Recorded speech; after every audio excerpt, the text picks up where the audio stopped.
I'm Shannon Weber with HIVE, a hub of positive sexual and reproductive health. It's April 2015. We're at the Trans Summit here in Oakland, California. Do you want to introduce yourself? And I'm Danni, Askini, and I'm the Executive Director of Gender Justice League in Seattle, and I'm a trans woman. And we actually first met a few months ago at the U.S. Women in PrEP Working Group meeting prior to CROI. Yeah, in Seattle. Exactly. My hometown. Yeah, where you guys are doing so much amazing work there. You're doing amazing work. And then I became very intrigued because you were so brave and amazing and courageous to share your personal story. Yeah. Which is what I would love to talk with you about today. Sure. So, when did you first learn about PrEP?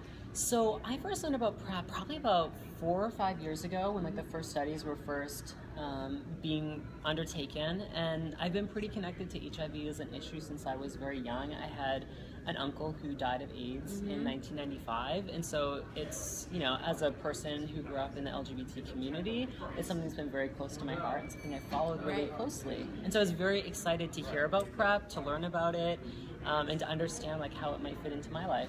And when did you think it might fit into your life? How did it become, from advocacy, work world to personal for you? Yeah, I think I started to think a lot about it in the last 2 to 3 years where, I'm in a primary relationship, but it's something that I know for a lot of transgender women, it's a scary topic. It's scary to think about, and there's a lot of stigma around talking about, your HIV risk or talking about your sexuality.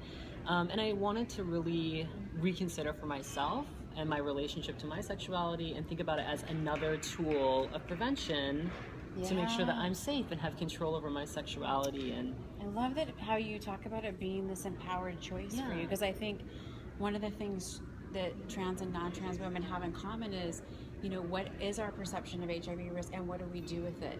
And this kind of general lack of power we felt around that. Yeah. So I really love how you just went on that journey and were able to do this for yourself. So how long have you been on PrEP? So I've been on PrEP about 4 months, or actually it's been about 5 months now. I'm like, we're in April. It's been about 5 months. Time flies when you're having fun. It does, it does, yeah.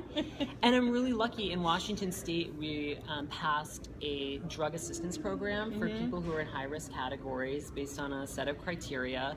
The state will assist with either your copay or will cover the full prescription. And then Gilead also, who makes Truvada, also has a drug assistance program as well. And so I really was interested in going through the process of applying and seeing how easy it was, so I can assist other trans women in doing that. And was it easy? It was really simple. I was really surprised. It was really straightforward. We found that for the medication assistance program in our program too. Once we figured out how to do it, it's become simple.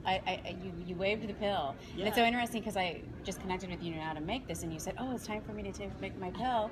So we know that PrEP works when people take it. Exactly. And what strategies have you used to being a parent or to keep taking the pill every day? Yeah. So my strategy is basically I know that I'm going to take it after lunch. And that's for me, some people take it at night and they take it before bed. And I know for me, for whatever reason, my moment of vigilance is my afternoon coffee. That's a thing that I do every afternoon. And so we should have got you a coffee instead of a cup of water. With a cup of water. Yeah. So that's the thing for me is I know to take it with my cup of coffee, and I always feel that need to have my afternoon coffee to have a little picking up after lunch. And that's when I remember I'm going to be drinking something. I'll take my pill. Beautiful. Yeah.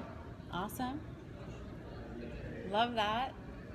Yeah. Have you experienced either people being very supportive or stigma around your PrEP use? Because you have been, at least from my experiences with you, really open about it. I feel like people have been supportive, and it's kind of a conversation starter for me. I think some people, perceive my risk as low, and then we get into a conversation of why it was really empowering for me and my sexuality. And it's an anxiety that I've always lived with, of having had close family member who died of HIV, knowing that I'm in a high-risk category. It's something that has been in the back of my mind and really been there. And it hasn't changed my sexual practices, for instance, but it has felt like an added layer of protection that I feel like I'm doing something for myself that feels really powerful.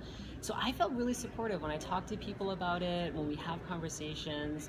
I feel like we can have a conversation about what it means for me, and that feels, people have been yeah, go you, good for taking care of yourself. And people who love and care for me are I'm glad you're taking care of yourself in the way you need to. So beautiful. Yeah. What's it been like for you with your partner?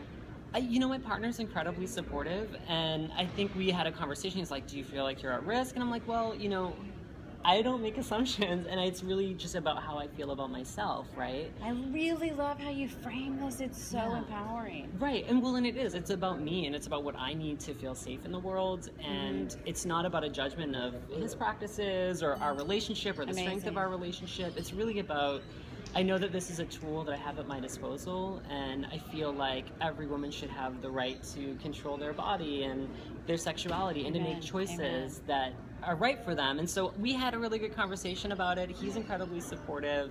And I think it's been an ongoing conversation for us, but he's been great. He's been amazing. Yeah. Thank you so much for being so bold and sharing your story, and also for being radical in the way that you think about women's health and our rights and taking care of our bodies and putting that out there. And I feel like it's a new tool. I feel like it's an extension. I feel like my mother fought so hard for getting access to birth control and contraception, right? And she's like a abortion rights activist. And I feel like for me, in my experience as a trans woman, this is an extension of that kind of reproductive justice. Of like, you are so right. I feel like this is something I want to share with people. It's something I want to celebrate. And I think having really frank conversations about what it means for women and our sexuality and our choices in our life, I think it's so awesome that we get to do this. So I'm excited. I'm happy to share. Thank you. Thanks for talking to me about it. Thank you.